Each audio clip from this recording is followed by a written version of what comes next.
All right, new week, new waiver wire. All right, if Deshaun Watson's still there, go get him. I've been telling you for 2 weeks now. Let's go get him. Wentz, let's go get him.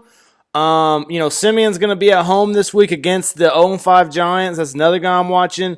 I think Bradford's about done. Bradford he looked like an old-ass man last night. He looked like Brett Favre out there. Like, I think he might finish the year out, may retire, may have one more year.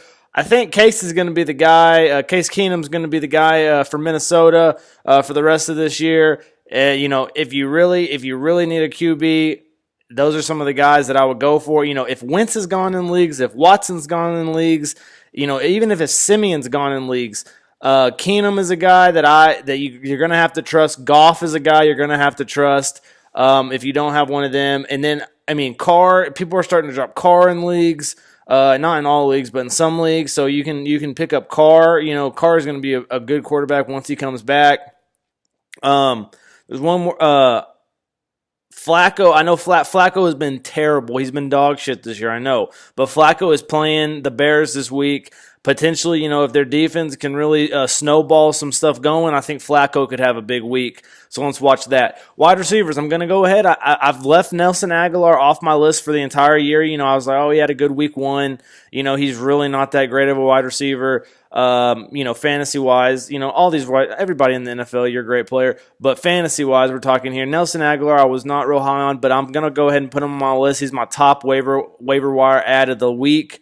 Because you ain't getting Will Fuller, you ain't getting Devin Funches because you missed out last week. These guys went off. Funches went off. He had another TD. He got a solid 10. Will Fuller had 2 TDs. These guys made me look hella good last week. These guys are probably gone in leagues as of now. It's going to be tough to get them if you didn't go for them last week. But yeah, so Fuller, Funches, I like them a lot.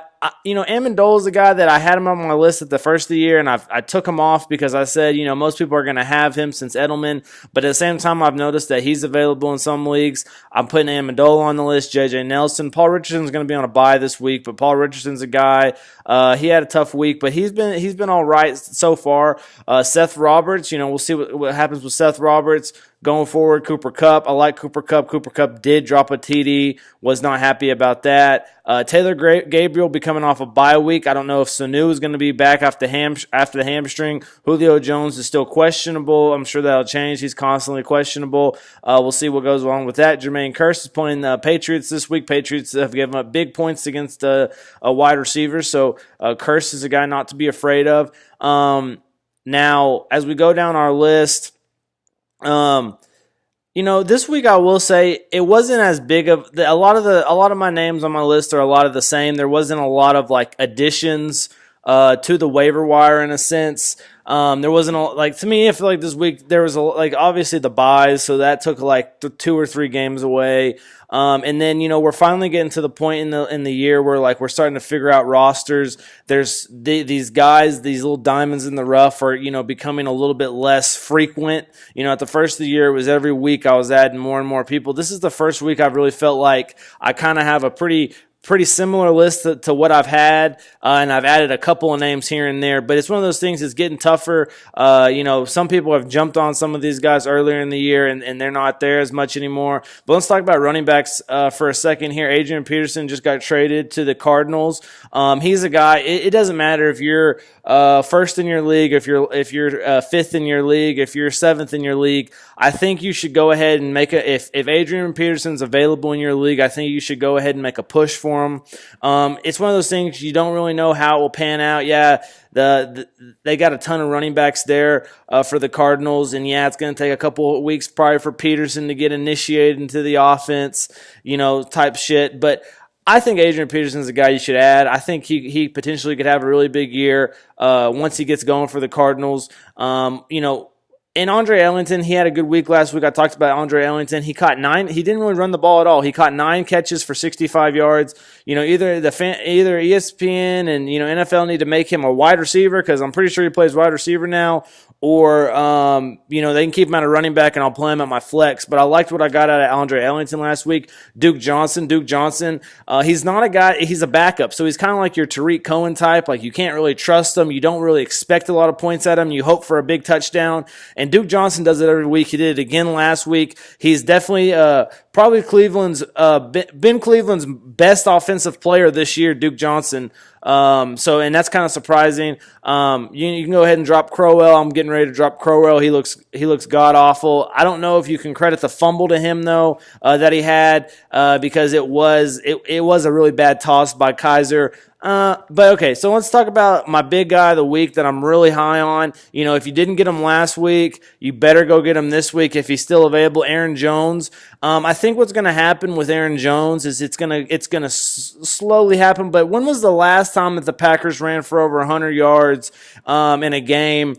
I can't remember the last time I remember that happening. So Aaron Jones ran 19 times, 125 yards. He looked awesome. He's little. He's compact. I think this guy's going to be the guy for the Packers once the playoffs come around. Montgomery, you saw he broke his rib in week 4. Montgomery's been good, and Montgomery's a mismatch because it's like he's playing a position he shouldn't be playing. He's getting matched up. He's a wide receiver getting matched up against linebackers. It works. It's kind of like having McCaffrey back there.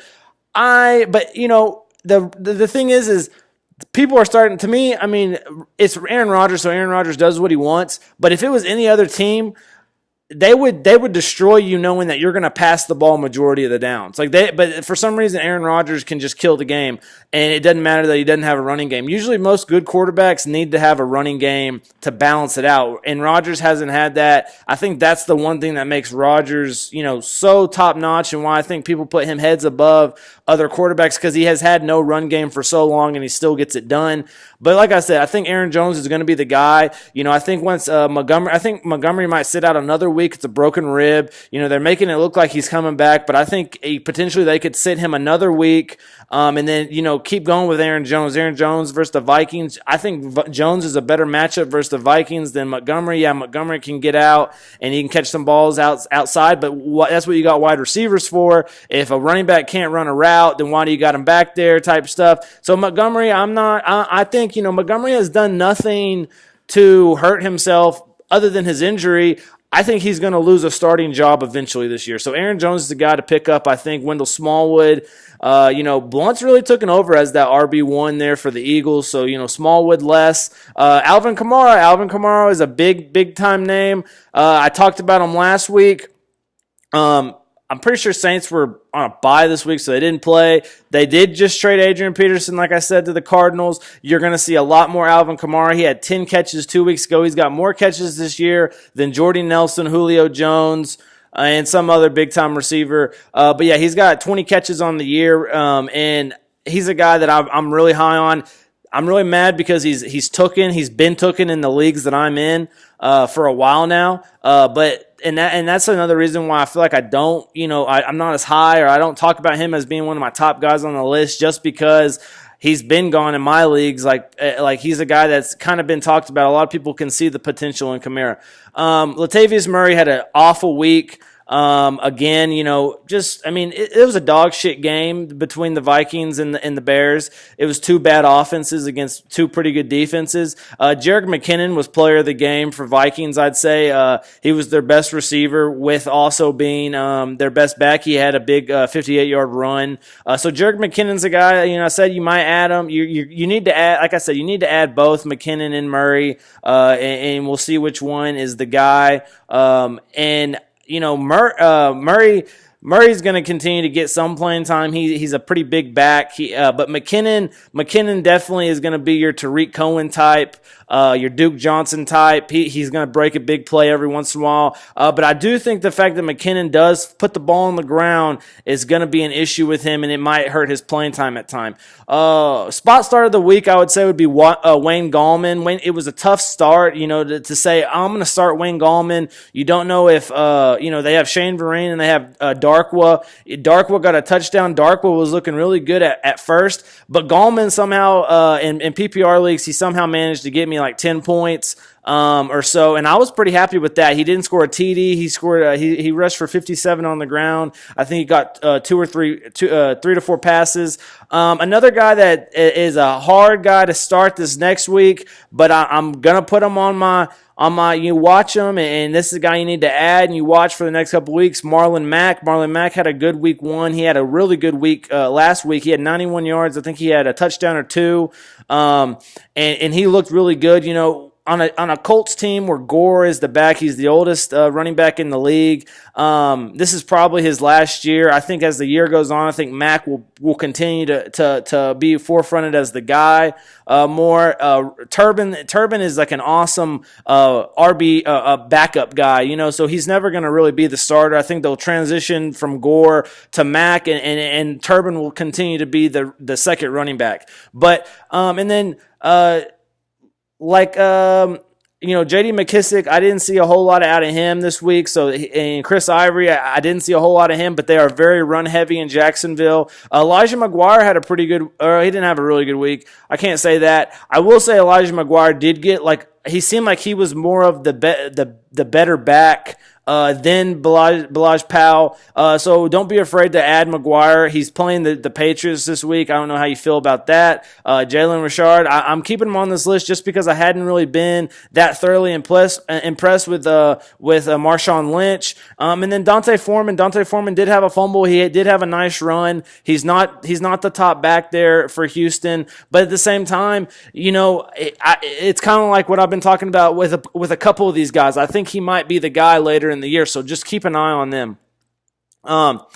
And tight ends, you know, Cameron Bray made me look good. He caught a TD. I like Cameron Bray. I added him, and he's kind of like, he's going to be my guy now at tight end until he starts hurting me. Evan Ingram had a terrible game. I really thought Evan Ingram was going to have a better game with the fact that all the wide receivers went down, but that didn't help. Ed Dixon, he had a huge game. He had like over 150 receiving yards. He shredded Detroit's defense. Zach Miller caught a TD this week with Trubisky. Hunter Henry caught another TD. That's 2 weeks in a row that Hunter Henry's caught a TD. Watch that. Austin Hooper, I'm keeping him on this list. David Njoku for the Browns. You know, it's tough having Browns players, but he's done good this year. Kicker-wise, I hadn't really added anybody. I added Robbie Gould. I like Hauschka. Hauschka's been good. Hauschka's on a bye week. I will say that. Hauschka scored, I think, 18, 15, and 10 the last 3 weeks. And then Boswell kicked 3 field goals. Boswell's always a guy that you can have. I like Trevecchio. Still, you know, he's been a guy on my list for most of the year. And then Suckup and Prater. Suckup has struggled the last 2 weeks with the fact that Mariota's been out. But I think once if Mariota plays this week, I think that'll help Suck up a little bit more. My top guy still is going to be Jake Elliott. I just really like what I've seen out of him. He's played really good, and I like the fact that how much the Eagles really move the ball well. That too, Matt Prater. I like Matt Prater. Defenses, I'm still high on Lions and Bills. You know, Lions had a tough week, but I'm still high on them. They had to play some real physical, big receivers, and I think that's why they really struggled. Bills, the most points the Bills have given up all year is 20, which I think is very good, and that was last week. Their defense has done really good. They've created a good amount of turnovers. Redskins are playing the 49ers this week. Ravens are playing the Bears this week. Those are 2 spot starts that I really like. This week, Ravens had a pretty good week last week. Rams are playing Jags. I see this being a defensive game between Rams and Jags. Both defenses playing good, both quarterbacks struggling. Don't be afraid to start Rams. Falcons played the Dolphins this week. Dolphins' offense is terrible. Okay, let's talk about this for a minute. 3 weeks ago, Dolphins scored on the last play of the game to score a touchdown. So they really didn't do nothing that game. Last week they kicked 2 field goals, or they kicked 1 field goal. I think it was. I don't think they scored an offensive touchdown. And then this last week, they scored 16 points. I think they scored 1 offensive touchdown, but I know one of the offensive touchdowns that they scored, or one of the touchdowns that they scored, was a defensive touchdown. This offense is atrocious. This is like one of the worst offenses I've seen in a long time, with the fact that the weapons that they have around them: Kenny Stills, Devontae Parker, and then Jarvis Landry, Jay Ajayi. I just want to know what's going on with the Dolphins right now, because this is a better team. They were 10-6 last year. This is a better team than they're performing right now. So they're just kind of surprising me right now. I thought they'd be a little bit better than that.